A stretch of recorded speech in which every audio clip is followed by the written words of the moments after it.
At a number 10 spot, we have the Chiselhurst Caves. This large cave in England spans 22 miles of passageways split into 3 distinct sections named Saxon, Druid, and Roman. They all branch out and then end up linking one another soon after.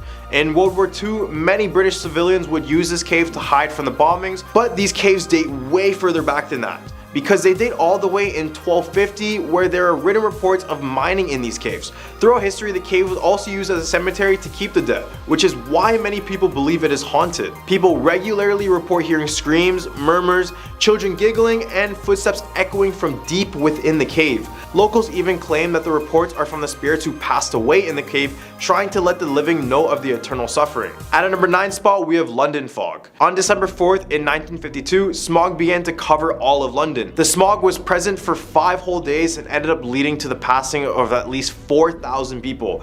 On a regular Thursday afternoon, a high pressure air mass stalled over the Thames River Valley. Suddenly, cold air came in from the west side and the air in London became trapped. The problem worsened by the low temperatures, which caused people living there to burn extra coal in their furnaces to keep warm. The smoke, soot, and sulfur dioxide from the area's industries, along with the stuff from the cars and consumer energy usage, caused heavy smog to smother the whole entire city. By the morning of December 5th, it was visible across hundreds of square miles. It became so thick and dense that by December 7th, there was no sunlight and visibility was only down to 5 yards in many places. Eventually, all transportation came to a halt, but not before the smog caused several train accidents, including a collision between 2 trains near the London Bridge. However, that wasn't the worst thing. The worst effect of the smog was the respiratory distress it caused in humans and animals, including difficulty breathing and a lot of people vomiting. A high number of people in the area, numbering all the way in the thousands, passed away in their sleep that weekend.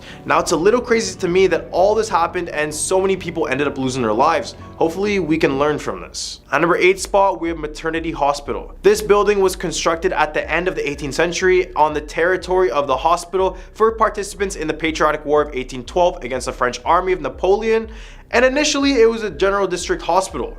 It became a maternity hospital in the second half of the 20th century and was closed for reconstruction in 2009. The plan of this 2-story building resembles this Russian letter. The ceilings are more than 5 meters high, and in spite of the fact that the building is totally abandoned, it still has central heating and is rather clean. Bloggers and people passionate about abandoned sites visit it on a regular daily basis. The hospital is situated in the region of Vladimir, which is 186 kilometers to the east of Moscow. At number 7 spot, we have the Knights Templar curse. The Knight Templar was a Christian military order with the purpose to protect pilgrims in the Holy Land during the Crusade period. They had the power and the money. Philip IV from France sought to seize their wealth and power. So in a raid, Grand Master of the Templars, Jacques de Molay, was arrested along with his Templar comrades, being charged with heresy. Soon after, King Philip pressured Pope Clement V and made him agree to the reasoning. The Pope would issue a bill that made all Christian kings able to seize Templar property, which destroyed the Templar order, and Jacques de Molay was sentenced to death. Jacques, while burning on the stake, said, quote, "France will remember our last moments. We die innocent. And you, O Philip, my king, I pardon you. But my forgiveness is in vain, for your life is condemned at the tribunal of God. Within a year I shall await you also." Only 3 days later, Pope Clement would die in agony, and when he was cremated, the fire burned down the church as well. Then Philip IV died at the end of the year and died in great misery and in great pain. At number 6 spot, we have Cilla. This is a monster feared for her brutality.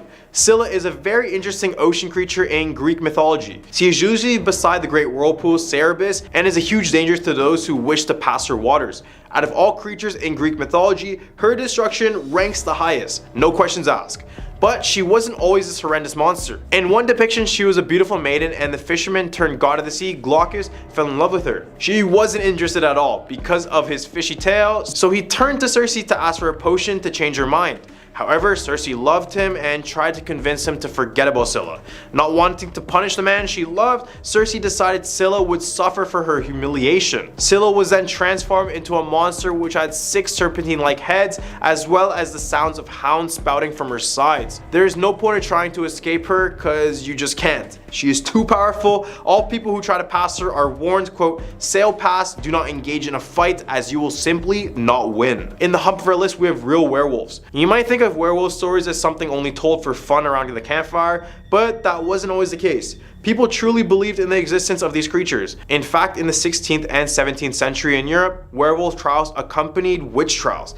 It's even more surprising to note that the amount of people who confessed to being werewolves. Some were likely tortured into confession, but others believed that they were actually real werewolves. The idea that a human could transform into an animal was quite popular, and people thought they could make a deal with the devil in order to gain that power. In the 1500s, a French tailor was convicted of luring in, torturing, and slaying his victims before cooking and having them for dinner. He was also accused of turning into a werewolf to terrorize a town at night. Although there are no exact victim count, he was believed to have taken dozens of lives. The tailor made no attempt to defend himself. Instead, he cursed until his last breath, which he burned at the stake. The court was apparently so shocked by his evil acts that the court burned the documents as well. At number 4 spot, we have the Chernobyl Blackbird. Just a few days before the infamous Chernobyl nuclear plant disaster, many workers at the plant reported seeing a large, dark, and mutated man with gigantic wings. This humanoid creature was given the name Blackbird of Chernobyl, and despite the fact that it had no head, it had piercing red eyes would send chills to the spines of anyone caught looking at it. Before the disaster, workers claimed to have been plagued by terrifying dreams and many instances of bad luck. Fast forward to the day of the disaster, and now workers have reported seeing the large black bird-like creature with a 40-foot wingspan flying through the smoke of Chernobyl. Many people believe these creatures to be a bad omen since they are shown around history to appear before tragic events.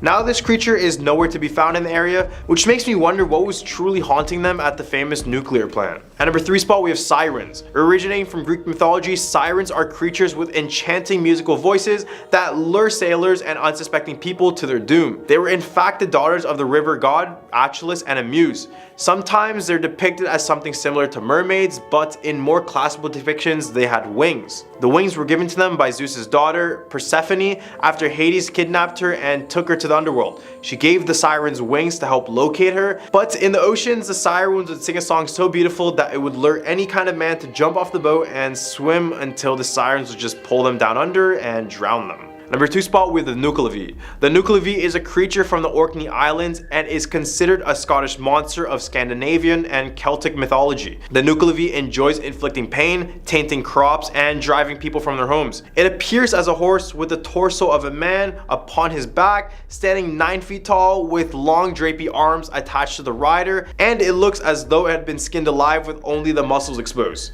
It was known as the creature of the sea that had come onto land just to wreak havoc. Its breath alone caused crops to wilt and even sicken cattle with diseases. At a number 1 spot, we have the Caves of Death. I mean, the name says it all. But if you happen to be in Scotland and you want to try something daring, then try out the Caves of Death. Archaeologists discovered this not too long ago and found that this was an ancient location used for human sacrifice, execution, and body disposal. Radiocarbon dating found mass of dismembered body parts, including children's heads left on poles in front of the cave's entrance, which were left there over 3,000 years ago. It said they did this because they treated this place as a shrine where they would leave those who passed away, wait for them to decompose, and then collect the bones. Number 10, Scotland's Ghost Road.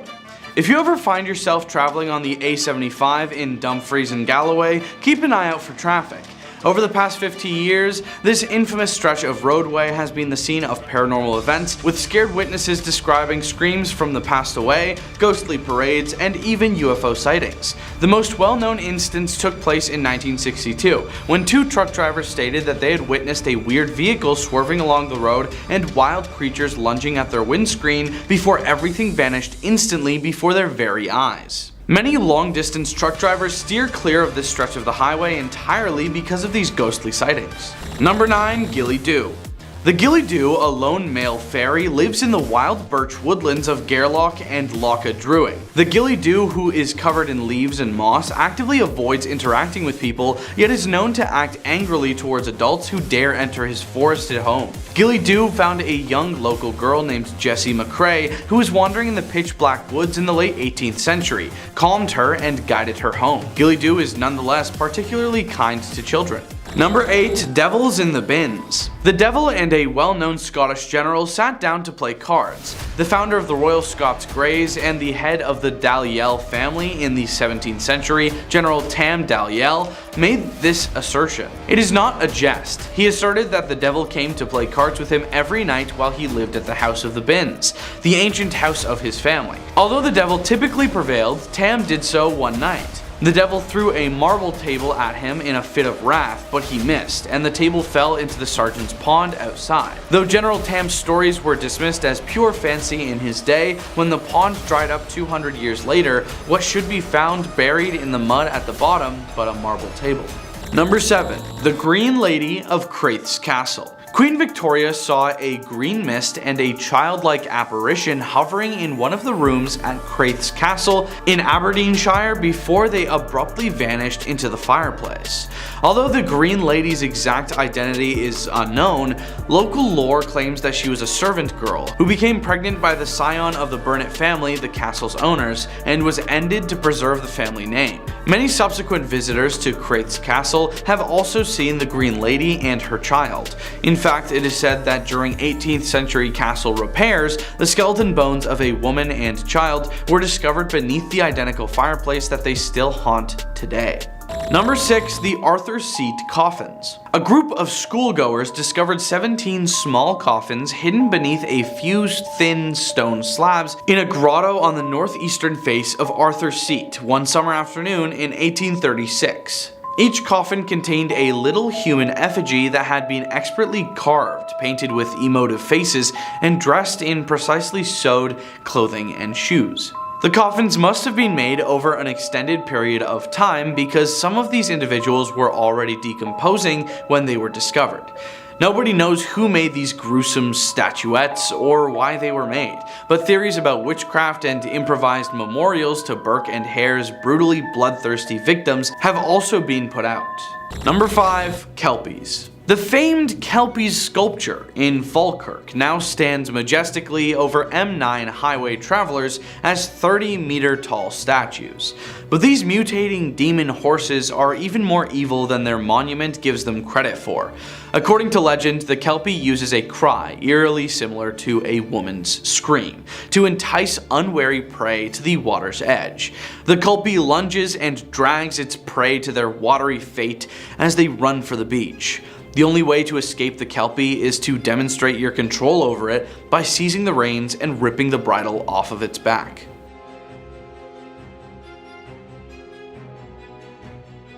Number 4. The Mackenzie Poltergeist. Many terrifying stories have originated from the inhabitants of Greyfriars Kirkyard, not the least of which being the one involving Lord Voldemort, whose real name was taken from a gravestone there. But Sir George Mackenzie, often regarded as Edinburgh's most belligerent poltergeist, is its most notorious inhabitant. He gained the moniker Bloody Mackenzie during the 17th century for cruelly torturing Scottish Covenanters or those who resisted King Charles I's religious reforms and stuck to their Presbyterian beliefs. Since a homeless guy trying to find shelter in 1999 broke into his mausoleum, there have been hundreds of documented instances of individuals walking up to his tomb and mysteriously fainting or getting wounded or bruised. Thus, it seems that Brodie Mackenzie lives on, even after her passing. Number 3. The Jacobites of Culligan. The Scottish warriors fighting for independence were massacred by the British Army on the fields of Culloden on April 16, 1746, putting an end to the harsh and bloody Jacobite rising and the centuries-long conflict between the two countries. There are rumors that birds won't sing over the swampy area where the Jacobites made their last stand, and that locals occasionally see a ghostly figure dressed in tartan strolling the moor while murmuring the phrase "defeated."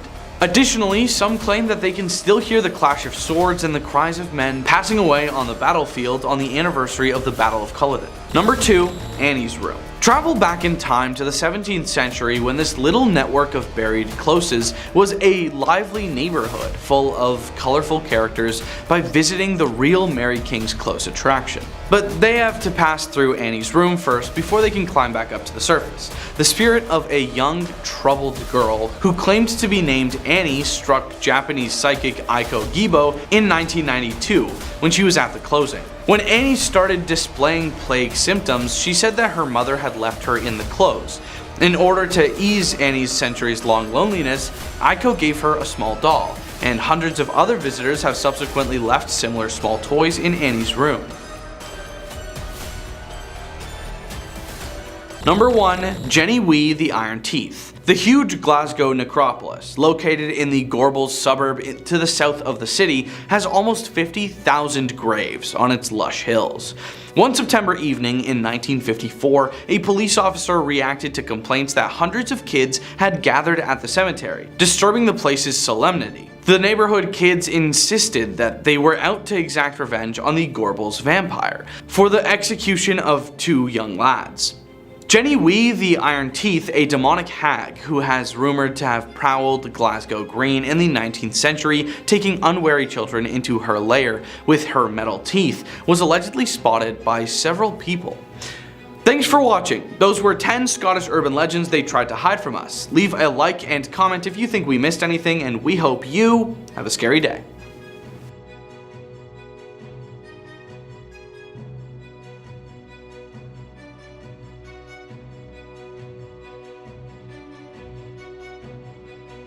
Number 10, the Blood Eagle. Have you ever heard of the Blood Eagle? Well, it's a theorized, brutal, ritualistic method of torture that was allegedly practiced by some of the Vikings. It's so gruesome that some scholars even question whether it was even possible to perform on a human body.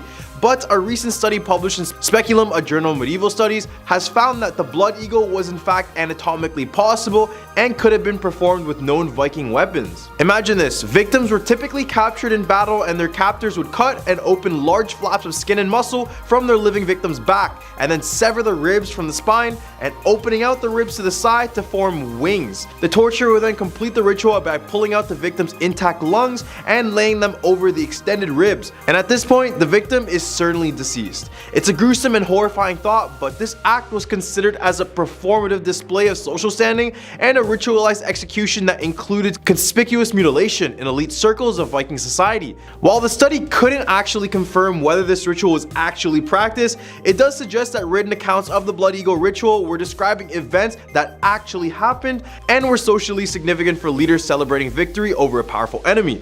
It's a gruesome piece of history, I might say, but it's a fascinating look into the brutal practices of some cultures. But I guess the only way to see if this is actually possible is to do it yourself. So, any volunteers? Number 9, a Ragnarok. Imagine a great battle where major figures in Norse mythology like Thor, Odin, and Loki meet their demise, natural disasters that make even the bravest Viking warriors tremble, and a world drowned in water. This event is known as Ragnarok, which is something most Vikings already know about. Here, the gods led by Odin prepare for this event every day by choosing fallen warriors to join them in Valhalla, where they feast and battle against each other as preparation for this ultimate battle. When the fateful day comes, the gathered warriors will march out of Valhalla's doors to face their fate.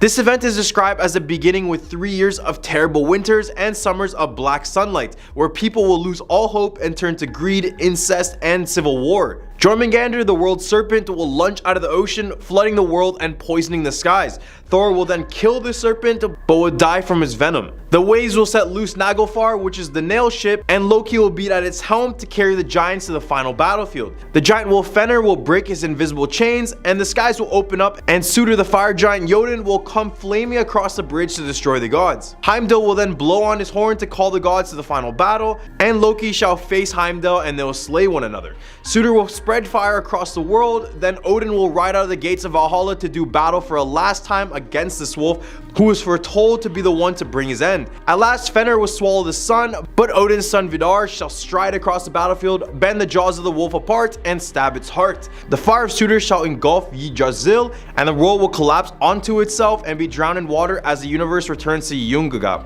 Number 8, the Dragger. Vikings didn't fear much, but when they did, it was from the undead, which just makes sense. More specifically, they feared an undead creature known as the Dragger. These creatures are reanimated corpses, and unlike ghosts, they have a physical body with similar abilities as they possessed in life. According to Norse folklore, the Dragger live in their graves, often guarding treasure buried with them in their burial mound. One of the best known Dragger is Glamour, who is defeated by the hero in the Grettis Saga, otherwise known as Iceland's first sagas. Glamour's death causes much turmoil and fear as people become more aware that he is not resting in peace, and he is instead this creature wreaking wreaking havoc. This causes some people to faint at the sight of him and others to go out of their minds. The way a person becomes a Draugr is through not being in a horizontal position after death, and in most cases the corpse is found in an upright or a sitting position. Mean, nasty, or greedy persons are believed to be more likely to become a Draugr as well, and as Armin states, most medieval Icelandic ghosts are evil or marginal people. The Vikings believed that even if one person was dead, their body would still move and harm other people as a Draugr, and this is how they would go around and hurt anyone on its way.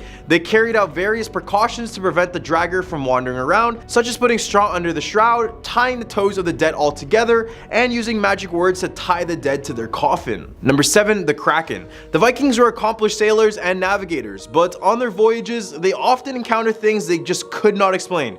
One thing was the Kraken, which is a sea monster known for its immense size and its habit of attacking ships and devouring sailors. The Kraken is described as a giant tentacle creature that is 10 ships long and has eyes the size of dinner plates. The first reference of the Kraken is found in the 13th century Icelandic work titled Ovar Odr, where a sea monster named Hafgufa is described similarly to the Kraken. Another text of the time, a scientific journal dated around 1250, entitled the Koningsgaskil work, describes the Kraken in great detail. It claims that the Kraken would regurgitate food particles from its mouth into the sea, attracting fish to feed and then scooping them all up in one gulp. But the Kraken is not only known for its unique feeding habits, it is also known for its dangerous nature. It could create whirlpools that would sink ships and lure in sailors who mistook its great size for an island. The most terrifying part of the Kraken legend is the way it attacks ships. The beast would rapidly ascend from the depths to wrap its monstrous tentacles around the ship, pulling it under the waves where it could devour the sailors later. Numerous drawings and etchings still exist showing a Kraken attacking a vessel, and these artworks are a testament to the fear that the Kraken instilled in the hearts of these sailors. While the Kraken may be a mythological creature, the legend surrounding it makes for a thrilling and entertaining read. So the next time you're out at sea, keep an eye out for this giant tentacled sea monster, because you may never know when it might make an appearance. Number 6. The world built off murder. In the ancient Norse mythology, the universe was believed to have emerged from a vast and empty chasm where worlds made of fire and ice were separated by a mysterious being named Ymir. This hermaphroditic creature was the mother and father of the race of Jotuns, which are these chaotic nature spirits that would later become the enemies of the Norse gods. But as fate would have it, another being known as Buri came into existence, and his grandchildren Vili, Ve, and Odin decided to take matters into their own hands and create the world as we know it today.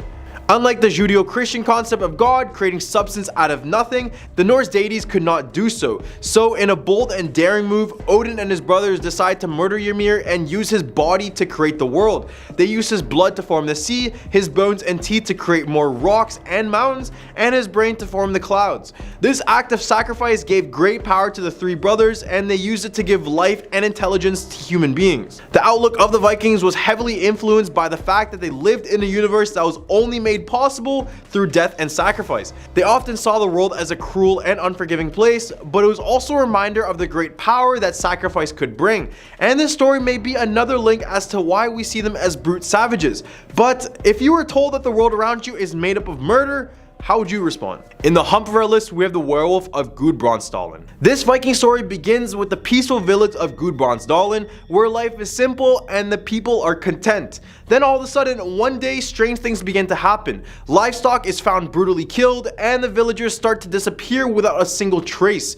As fear and panic spread throughout the villagers began to suspect that there was a werewolf living among them. They then gathered together to discuss what to do, and a group of brave hunters decide to set out tracks and capture this creature once and for all. But the werewolf proves to be a formidable opponent, and the hunters are no match for its strength and speed. As the body count rises, the villagers start to turn on each other, suspecting that one of their own may be the werewolf. The local pastor, known for his wisdom and compassion, tries to keep the peace, but the villagers are too scared and desperate to listen. In the meantime, a young man named Olaf, who has always felt out of place in the village, starts to suspect that he might be the werewolf. And no, we're not talking about the snowman Olaf from Frozen. Anyways, Olaf decides to confide in the pastor, who helps him to discover the truth of his condition, which is that he is not a werewolf. Together, they devise a plan to capture the real werewolf, who is revealed to be a wealthy and influential member of the village who had committed the murders for personal gain. Eventually, the real werewolf was captured, and Olaf was able to live a normal life, and the village was finally at peace. But the experience has left them all changed, and they vowed to never forget the terrifying events of this werewolf. Number 4, Queen Gunhild.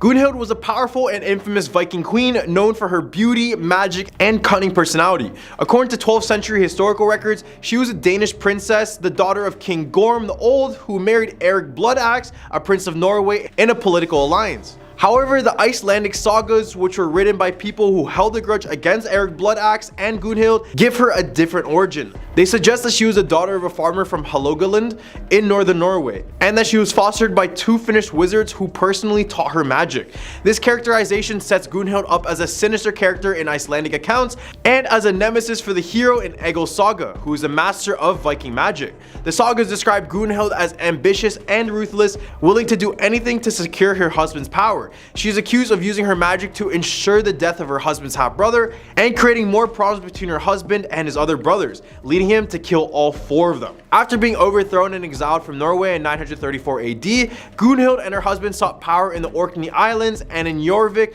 modern-day York, in England. But her nemesis Egil Skallagrimsson showed up, and the two were involved in a bitter feud filled with more curses and more death. Number 3, Grendel. Grendel is a character in the Anglo-Saxon epic poem Beowulf, which is believed to have been written between 700 to 1000 AD. He is one of the 3 main antagonists in the poem, along with his mother and a dragon, and he is feared by all in the hero wrote except for the protagonist Beowulf. Described as a creature of darkness, exiled from happiness and a curse from God, the destroyer and the devourer of humankind, Grendel is typically depicted as a monster or a giant, and although his true form is not clearly described in the poem and remains a subject of scholarly debate. According to the poem, Grendel is unable to bear the sounds of singing that come every night from the mead hall of Haralot, built by King Hrothgar, and begins attacking the hall every night for 12 years, killing its inhabitants and making the hall unusable. Beowulf hears of these attacks and leaves his native land of Geats to destroy Grendel. After a fierce battle, Beowulf tears off Grendel's arms, mortally wounding the creature, and Grendel dies in the marsh den. Number 2, Jormungand. The Jormungand, also known as the Midgard Serpent, is a giant snake or dragon who lives in the ocean surrounding Midgard, the visible world. His body is so large that it forms a circle around the entire world. He is one of the 3 children of Loki and the giantess Angerboda, along with Hel and Fenner. Thor, the god of thunder, is his mortal enemy, and the two have had battles recorded in Norse mythology. In one of the battles, Thor tries to catch Jormungand with a fishing line, but fails as a giant Ymir, fearing that it would lead to the end of the world, cuts the line and sends the snake back to the depths. It is said that during the final battle of Ragnarok, Thor and Jormungand will slay one another. The serpent is also said to have been part of the religion of the ancient Germanic tribes, as indicated by its presence in the late pre-Christian religions of the Germanic people. Even in the Middle Ages, Vikings believed that earthquakes were caused by the serpent's movements. I mean, do I have to say more? It's literally a giant snake. What could be worse than that? Number 1, the Fenner Wolf. If you have ever watched Thor Ragnarok, then you definitely saw this gigantic wolf, Fenner. Fenner is a giant wolf in Norse mythology and is one of the children of Loki and Angerboda. He has 2 siblings, Hel and Jormungandr. The wolf is known for his strength and his role in the events leading up to Ragnarok. He is foretold to kill Odin during the events of Ragnarok, but will in turn be killed by Odin's son Vilgar. The gods bound him due to the prophecy of his rapid growth and the trouble he would bring, and as a result, he bit off the right hand of the god Tyr. Depictions of Fenner have been identified on various objects, and he appears in literature. He's forever growing and most chains cannot hold him. He was also invited to Asgard and was chained there multiple times, but eventually managed to break them off with a simple shake. In the end, the gods went to the dwarves for their help, who made a special rope called Gleipnir to finally bind him. He will remain bound until Ragnarok, where Skoll will kill the sun goddess and Hedi will kill the moon god, and Fenner himself will battle Odin and devour him, but will be killed by his son. Coming in at our number 10 spot, we have the mutated pig. Spider pig, anyone? No? No? Okay. What you are seeing is a mutated piglet that was born near the site of the original explosion. This piglet suffered from dipigus, which is a congenital deformity where the body axis forks left and right part way along the torso, with the posterior end, which is the pelvis and legs, duplicated. And if you double back on this photo, it kind of looks straight out of a scene from a horror movie.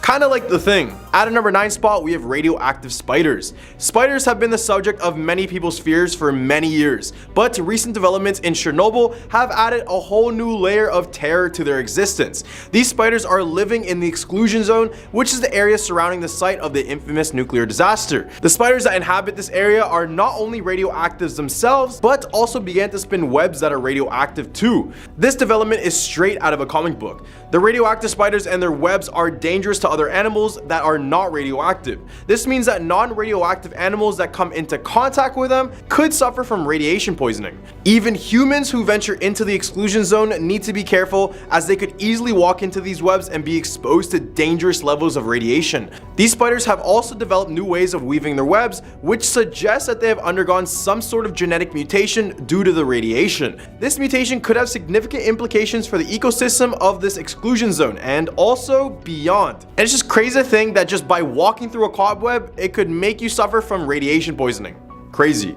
At a number 8 spot, we have the Blackbird of Chernobyl. In the days leading up to the Chernobyl disaster, several workers in the control room of the nuclear power plant claimed to have seen a terrifying creature in the sky. The creature was described as a hideous humanoid with giant wings, a black headless body, and red glowing eyes. It was said to be a bringer of doom, sending a message of imminent disaster to all who gazed upon it. Ever since, it's been known as the Blackbird of Chernobyl. Sydney archaeologist Robert Maxwell claims that the legend of the Blackbird is more than just a spooky story. Maxwell is the only archaeologist to have ever worked at Chernobyl, completing 2 field excursions at the exclusion zone both in 2010 and 2012. He is very passionate about the place in both a historical and archaeological sense, and there's little he doesn't know about Chernobyl on matters of both physical and supernatural. Maxwell told news.com.au that the legend of the Blackbird of Chernobyl was something he had heard about when he was in the exclusion zone. He said that the legend states that in the days leading up to the disaster, a supernatural creature was sighted in the sky over Chernobyl by many of the men in the control room. They also claimed to have seen this terrifying creature just before the explosion. This is what made many believe this mutated bird or man was a messenger of danger. So basically, if you see it, something bad is bound to happen. Kind of like the Mothman. At a number 7 spot, we have the cows. Around the area of Chernobyl, agriculture was once a primary source of income before the disaster. And after the disaster, these animals were exposed to high levels of radiation. More specifically, the cows. Many farmers took their cows with them when they evacuated the area, but the radiation had already affected them. The newer generation saw much more of the effects of radiation. In 1989, farmers began reporting birth defects in their animals, and as time went on, the cows became less mutated. However, the effects did not go away completely. Cows began to graze on contaminated feed, leading to more internal effects. Even completely normal looking cows near the exclusion zone started producing milk that was both toxic and unfit for consumption. This is just one of the clear examples of how, even though the visible effects of radiation exposure may have worn off, there are still lasting effects that we had not previously considered. And to make matters worse, this didn't only affect the surrounding area. The Mexican government stated in January 1988 that they destroyed 41 tons of imported powdered milk because it was reportedly contaminated with radiation from the nuclear disaster. More specifically, the milk is contaminated with cesium-137 and strontium-90, which cause a syndrome that destroys cell membranes. And all I can say is, I'll be taking a small hiatus off milk for a bit. At a number 6 spot, we have chickens. Scientists have reported the presence of mutated chickens with deformed beaks and an extra set of legs in areas surrounding the nuclear power plant. These chickens almost look unreal and doesn't resemble their species at all. Experts believe that the mutations in chickens are a result of radiation exposure, with the birds being particularly susceptible to genetic damage due to their fast reproductive cycle. It is advised as well that humans should avoid consuming these chickens as they may cause health issues. I thought that was a given. Although these deformities may seem alarming, it's important to note that not all mutations are harmful, and some may even be advantageous in certain environments. In the Humperer list, we have wild boars. 30 years after the nuclear disaster, radiation is still causing so many concerns in unexpected places. One such place is the mountains of Czech Republic, where wild boars are becoming eradicated from eating wild mushrooms during the winter months. The radioactive metal cesium-137 was spewed in the atmosphere during the 1986 disaster and was blown flown almost 1,000 miles away to the Czech Republic. Mushrooms in the region absorb this radiation, and when wild boars consume them, the radiation travels up the food chain. The contaminated boars are not safe for human consumption, which is a problem in a country where boar meat is commonly used in stews and goulash. Cesium-137 is not safe for human consumption as it spreads radioactive atoms throughout the body, increasing the risk of cancer. While a low dose of Cesium-137 is unlikely to cause harm, consuming it multiple times a week for several months may lead to some health issues. Food inspectors in the Czech Republic screen wild meat before it goes to the market, and from 2014 to 2016, almost half of the 614 pigs inspected were too radioactive to eat. But if you visit the Czech Republic now and consume wild boar, you should be safe, as hazardous meat is banned from use. It is essential to note that the contamination is not turning the boars into mutant animals, but it is a warning sign that radiation from the Chernobyl disaster continues to have consequences more than 3 decades later. At our number 4 spot, we have firebugs. In 2011, 2 friends stumbled upon a group of tiny but deadly creatures while out collecting flowers in the exclusion zone. These creatures, known as firebugs, are radioactive and were discovered by the friends for scientific reasons, which is to study the pollen, not to create a deadly radioactive bouquet of flowers. The friends collected hundreds of these bugs, some from areas with higher levels of radiation and some from areas with lower levels of radiation. Through their research, they found that the bugs exposed to higher levels of radiation had deformities, confirming suspicions about the negative effects of radiation on living creatures. Although these creatures may seem harmless at first, their radioactive properties make them a danger to humans. You wouldn't want these guys crawling on your skin for a number of reasons. And with their small size and deadly nature, it's really easy to see why these firebugs are a cause for concern in the Chernobyl area. And it just shows that you can't even collect flowers in this place. So best believe, avoid it completely. Number 3, the barn shallot. In the aftermath of the Chernobyl disaster, not only were humans affected, but the entire ecosystem was thrown into chaos. Animals who lived in the exclusion zone, including those who spend most of their time in the sky, were exposed to the effects of radiation. Among those affected animals are the barn swallows, whose physical appearance has been altered by the disaster. The barn swallows of Chernobyl have suffered from severe deformities that have persisted throughout the years since the nuclear meltdown. These birds have been affected more than their land animal counterparts, and it's still unclear why. It is also uncertain if these changes will reverse back to their previous state. Currently, the swallows have severely deformed beaks, disproportionate feathers, partial albinism, and smaller brains. While some of these issues are more severe than others, they undoubtedly have a significant impact on the swallow's way of life. Despite these obstacles, the barn swallows continue to adapt as time goes by. Number 2, the Theprovolskys horse. The Theprovolskys horse is a wild horse originating from Mongolia and was once on the brinks of extinction due to hunting and difficulties in reproduction in captivity. Harsh winters in their natural habitat didn't make things easier for the species as well. But in the late 1990s, hope was restored for the Theprovolskys horse when a group of 30 horses were released into the Ukrainian side of the exclusion zone. Amazingly, some of the original horses are still alive to this day, and camera trap images have shown young horses as well. This is a huge win for the species, as their expanding population in such a harsh environment means that they might potentially be able to return from the brink and continue as a species. Some Theprovolsky horses have significant deformities, but this doesn't change the fact that they're an excellent example of how successful conservation efforts can help repopulate endangered species. Number 1, the European grey wolves. In the aftermath of the Chernobyl nuclear disaster, the exclusion zone surrounding the site of the accident was evacuated by humans, leaving the wildlife to thrive in radioactive environments. While some species have struggled to adapt to the aftermath of the disaster, others, such as the European grey wolf, have been thriving in this unusual environment. Despite the high levels of radiation, the grey wolf population has been able to grow, with the population of the area being 7 times higher than in comparable sites. Researchers are also still trying to figure out why this is happening, but it is clear that radiation is not affecting the wildlife's ability to reproduce, but it is causing deformities in some. As their population grows, they're beginning to travel farther and spread out, which is creating a new set of challenges, and coming into contact with radioactive wolves could result in a high dose of radiation, which is not recommended.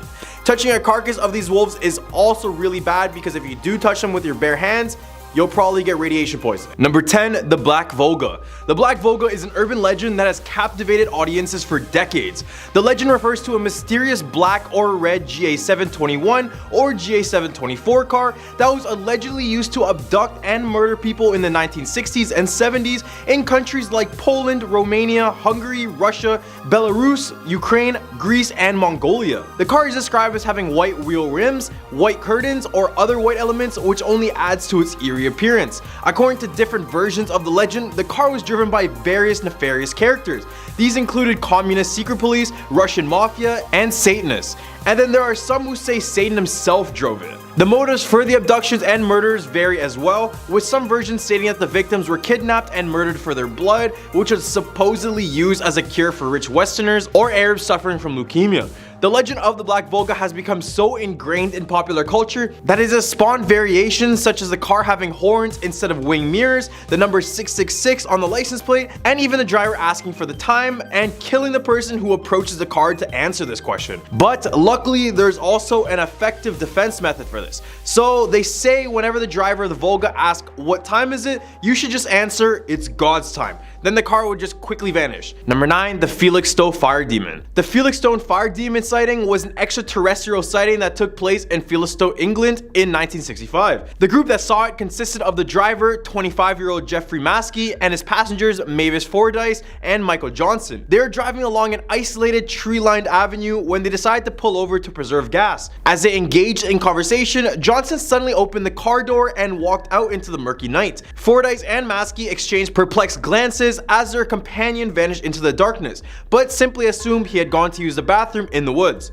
Just moments after Johnson disappeared, Fordyce and Maskey heard a strange high-pitched humming sound. Fordyce grew anxious as the disconcerting sound became louder, and Maskey leaned out the window to try and find the origin of the noise. It was then that he saw an oval-shaped orange object suspended in the sky above his car. Maskey estimated that the UFO was about 6 foot wide, and both he and Fordyce claimed that it was glowing so brightly that it glowed the surrounding countryside in an eerie orange glow. The following day, Johnson recovered his senses and told his friends and doctors of his harrowing encounter with an alien entity in the woods. He claimed that when he abruptly got out of the car the night before, he was compelled to do so by an unknown force, which insisted that he go into the woods. Johnson walked into the dark forest where he encountered a humanoid being with large sloping eyes that were glowing in the darkness. He also claimed that the creature was engulfed by an orange flame, and it was at that point that he just blacked out. Number 8, the Blood Countess. Dubbed the most prolific female murderer by Guinness World Records, Countess Elizabeth Bathory was infamous for her dark, gruesome truth. Born into a noble Hungarian family in 1560 or 1561, they don't really know the date, Bathory descended from multiple noble lineages and included the King of Poland and the Prince of Transylvania among her relatives. It is thought that her parents were both close relatives,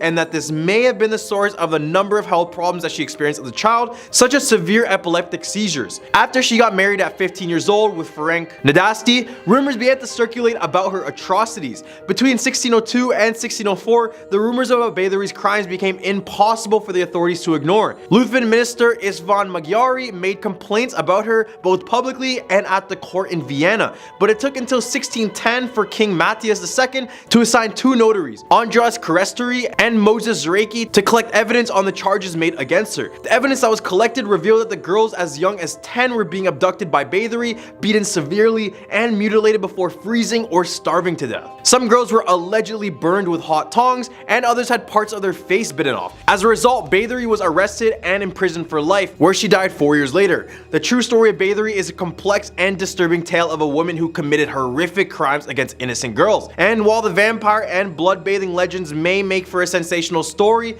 the truth is terrifying on its own. Number 7, the Black Monk of Pontefract. The Black Monk of Pontefract is a legend that has been passed down through history, detailing a supposed poltergeist haunting that took place in the late 1960s and early 70s in a home in the town of Pontefract, England. The home belonged to a family by the name of Pritchard, who claimed to have experienced a series of terrifying and inexplicable disturbances from the moment they moved in. The disturbances began with small occurrences such as a gust of cold wind and a strange white powder falling from the air. However, as time went on, the disturbances became increasingly intense and more terrifying. Puddles of water began appearing on the kitchen floor, and even a plumber was unable to offer an explanation for this. The family reported hearing loud crashing sounds and seeing objects move or disappear, and they even claimed that a heavy chest of drawers began to sway on its own. The disturbances were so intense that at one point, the family was forced to flee the home and sleep at a neighbor's house out of fear alone. Even when they returned, the disturbances continued, with the family's daughter Diane being thrown from her bed and dragged up the stairs by an invisible force. The family even claimed that after they sprinkled holy water across the home, the poltergeist responded by painting upside down crosses on the living room walls and doors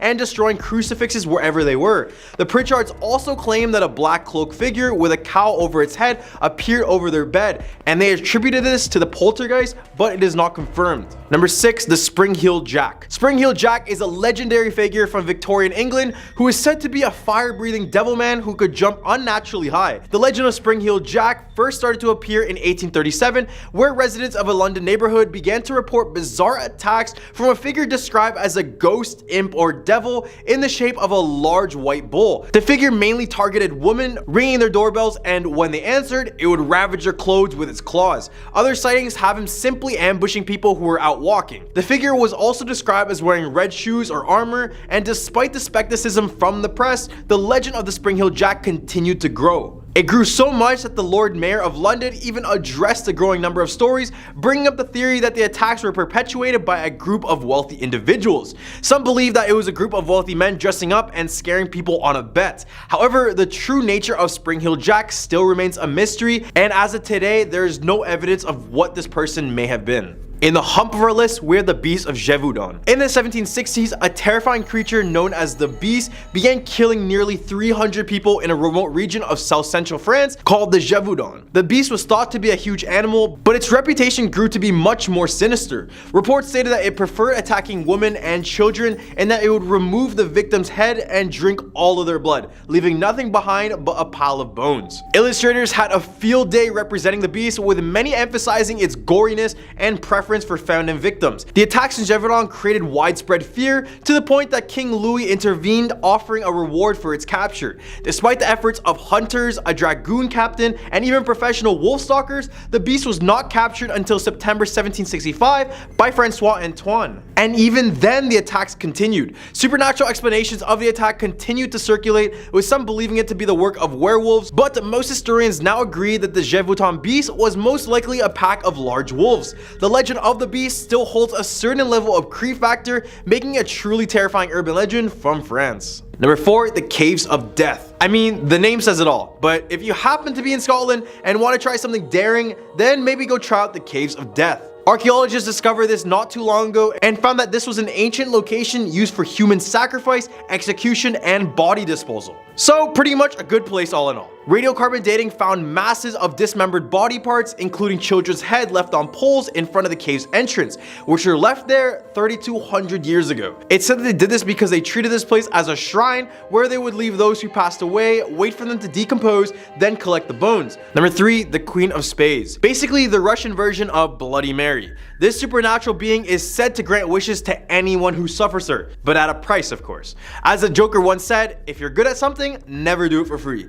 To summon her, similar to Bloody Mary, you need to go in a dark room with a mirror and light a candle in front of it. Once you have that set up, you need to place a Queen of Hearts playing card right up against the mirror. You now need to draw a door with some stairs on the mirror. Now in the front of the mirror, you need to clear your mind and close your eyes and say Queen of Spades 3 times. While you're saying your name, visualize the queen opening the door and walking down the stairs from the lipstick drawing. This part is where many people report hearing evil laughter just before they encounter the Queen of Spades. Once she appears, you need to hold your candle and say your wish out loud. Once you're done, blow out your candle. Because if you don't, her spirit may come out through the window and stay in our world. Basically, chanting a name in a mirror doesn't have good implications in any culture. Number 2, the Chernobyl Blackbird. Just a few days before the infamous Chernobyl nuclear plant disaster, many workers at the plant reported seeing a large, dark, and mutated man with gigantic wings. This humanoid creature was given the name Blackbird of Chernobyl, and despite the fact that it had no head, it had piercing red eyes that would send chills to the spine of anyone caught looking. Before the nuclear disaster, workers claimed to have been plagued by terrifying dreams and many instances of bad luck. Fast forward to the day of the disaster, and now workers have reported seeing a large black bird-like creature with a 40-foot wingspan flying through the smoke of Chernobyl. Many people believe these creatures to be a bad omen since they are shown around history to appear before tragic events.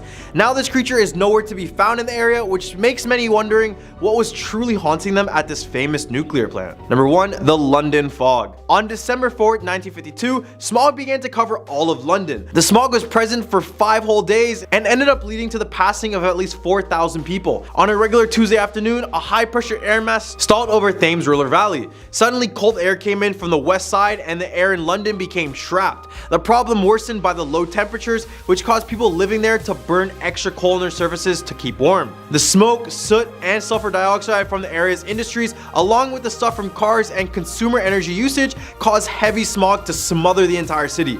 By the morning of December 5th, it was visible across hundreds of square miles. It became so thick and dense that by December 7th, there was no sunlight and visibility was down to only 5 yards in many places. Eventually, all transportation came to a halt, but not before the smog caused several train accidents, including a collision between 2 trains near the London Bridge. However, that wasn't the worst thing. The worst effect of the smog was the respiratory distress it caused in us humans and animals, including difficulty breathing and many people vomiting. A high number of people in the area, numbering in the thousands, passed away in their sleep that weekend alone. Now it's a little crazy to me that all this happened and so many people ended up losing their lives, but I guess you can't really control Mother Nature when it comes down to stuff like this.